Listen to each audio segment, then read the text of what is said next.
Hello everyone, my name is Jacqueline and today I am coming to you with my second video.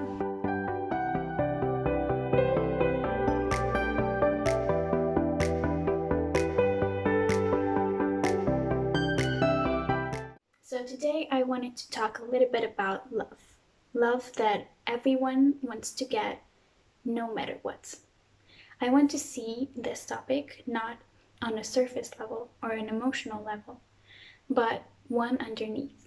Because you should love not only when it is easy, but also when it is hard, or when your own heart tells you to do something otherwise, but you have to be rational. This is what they do not tell you in the movies. This is something that I wanted to a little bit collect. When are times or what behaviors are there that are a bit more challenging and demand practice, a lot of practice, to be able to love someone even in the harder situation. Because sometimes it is love that forces you to not think with your own heart, but think with your head.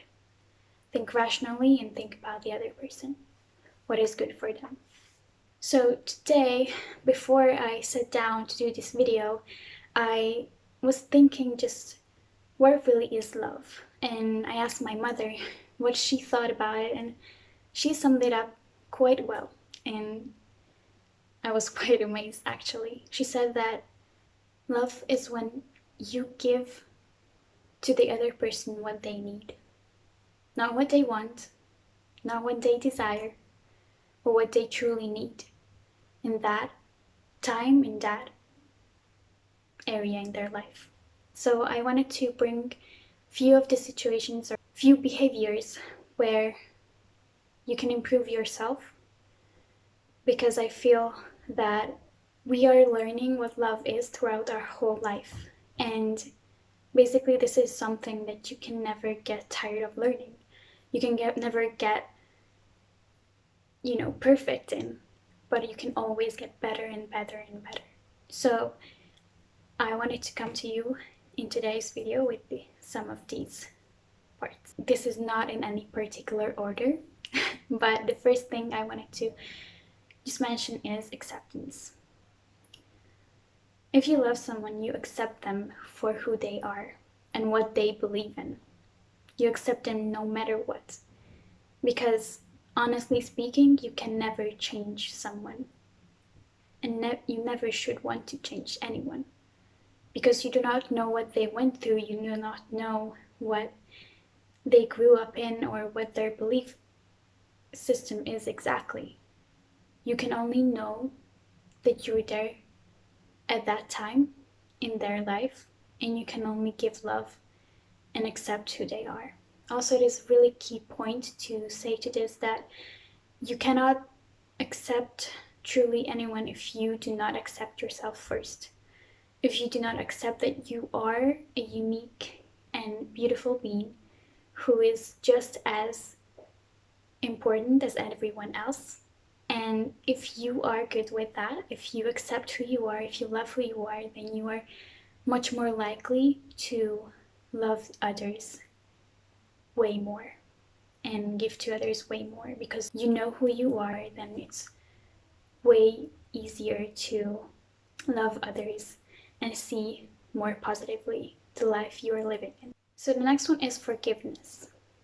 Forgiving someone is also a way to show that you love them. And no matter what they do, may it be big or small mistakes towards you or towards someone else, you can forgive them. Because love always forgives.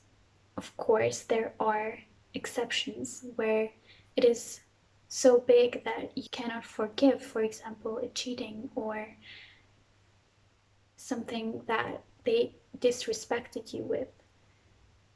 But still you can try to love them, because forgiveness is something that is not only good for the other person, but is also good for you. If you forgive someone for whatever they've done to you, it will set you free. It will set your soul free of the accusation, of the resentment, of always constantly thinking about that other person and holding a grudge against them, because You always remember what they've done, and in the long run, it's not healthy for you. It is not healthy to always continuously remind yourself what they've done, because they cannot undo it, and they can apologize, but it happened. So the only thing you can change is how you change your thoughts about this. And if you forgive, you let it go. You let it go, and you try to see, or try to open the next chapter for your relationship. Of course, I know sometimes it can be really hard, as there are sometimes bigger mistakes that people make, but I just want to remind you that we are human, and we do have mistakes sometimes. And you can always forgive them, because you are not the one who should judge anyone. I'm not the one who is permitted to judge. To be able to forgive them is a power that no one can take away from you. And also, one more thing to say to this: you do not know what the other person is going through, or what their history is, or what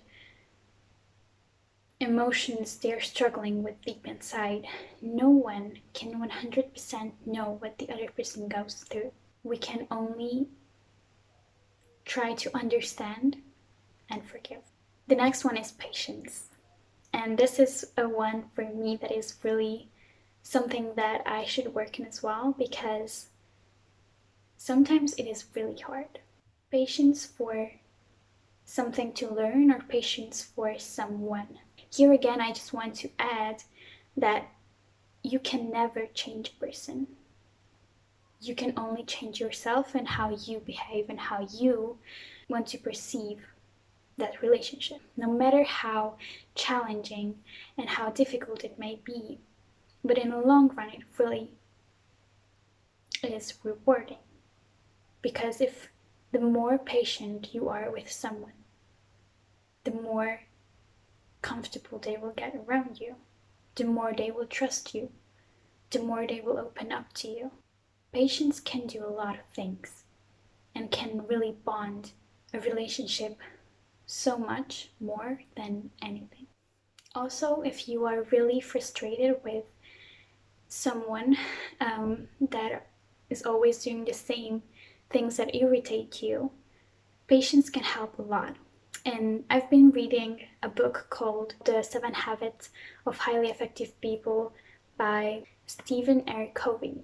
And he is talking a little bit about the freedom of reaction, and the freedom of how you react to, for example, an irritating person who, I don't know, always leaves their shoes everywhere, while you really don't like that. So you get really irritated about that, but to have patience and to respond in a good way, that's your freedom. Because someone did an action, and while you react in a certain way, there is a time period between the two where you can decide how you will react. And the smart way would be that you take a little time and think about, the best reaction, and then react. Of course, that's not always the case, because we are emotional people, and sometimes our emotions can just flow out. But that is something that I really liked, how he explained that we have the freedom to choose what the reaction we will make will be. And that no one can take away from us. And if we have a negative thing that happens to us, it is our responsibility and our freedom how we will react to that.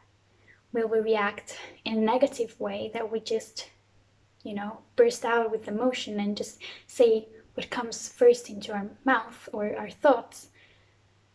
Or we try to calm down and just rethink the whole situation patiently, and just try to come up with a better solution, because it shows you that you can be free, and even in the bad situation you can choose to have a good response.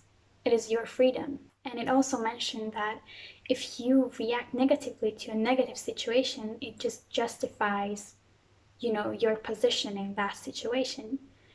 So if someone talks to you in a dishonoring way or disrespectful way, if you respond to that with humiliation or regretting to even wake up that morning, and you're stressed because of that, then it will justify what they've done.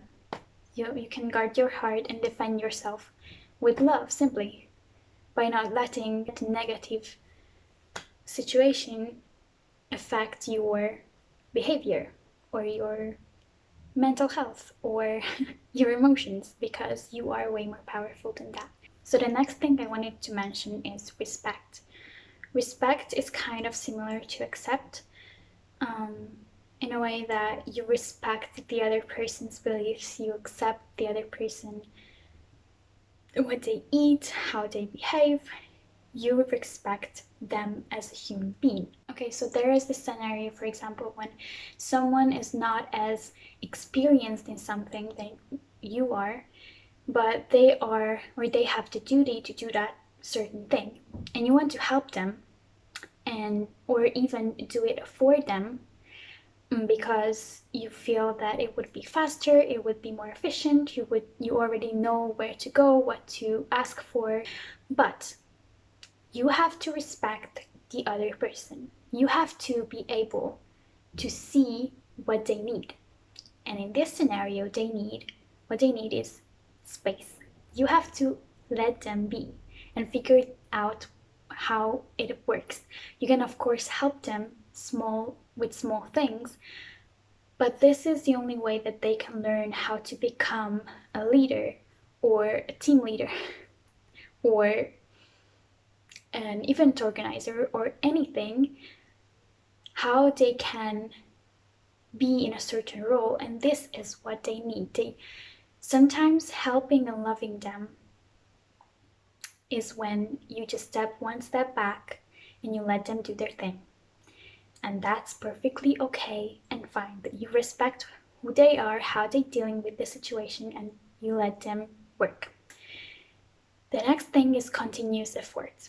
So we always hear couples saying that, oh, our love ended because it was just dry and like the love faded away. And I honestly don't really understand those couples, because I feel that the love is amazing in the first 1.5 to 2 years of a couple's life, or in a marriage, but after a while it will always fade away no matter what.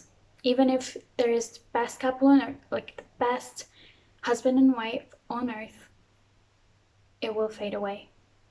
This is inevitable. It is what you do afterwards, how you invest in that relationship, how you make small things and remember small things, but invest every single day, perhaps, to keep that relationship going, because it is something that you have to work for. So it's not something that you will just sit back and relax in.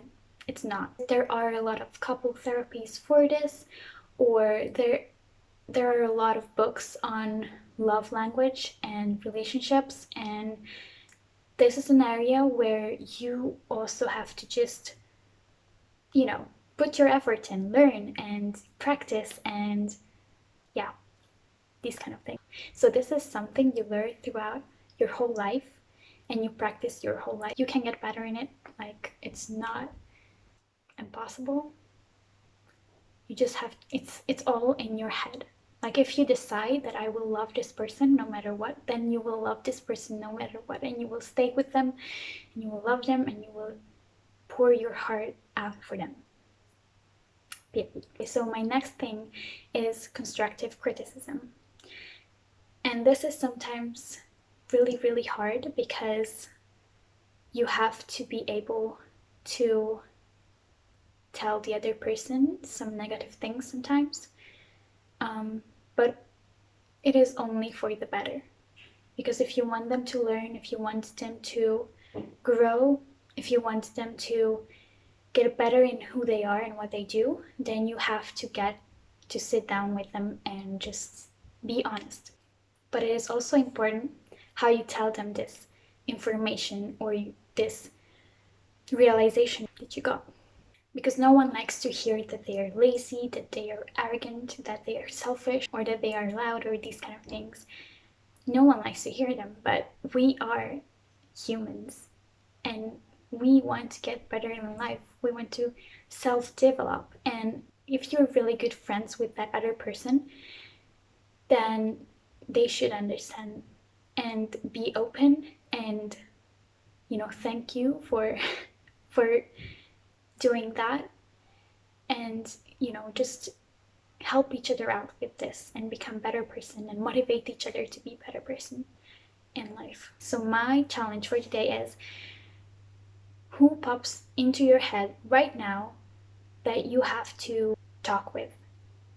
Let it be forgiving that person or saying something that you always wanted to say with constructive criticism, or you have to be patient with, or you have to learn how to respect that other person and not always interfere in whatever they do. I challenge you today to, in the next week, try to figure things out with that person. Try to love them in a way they need to be loved. With respect or with patience or with acceptance. Talk to that person and learn to love them even more. I hope you have a beautiful day and a beautiful next week. See you next time.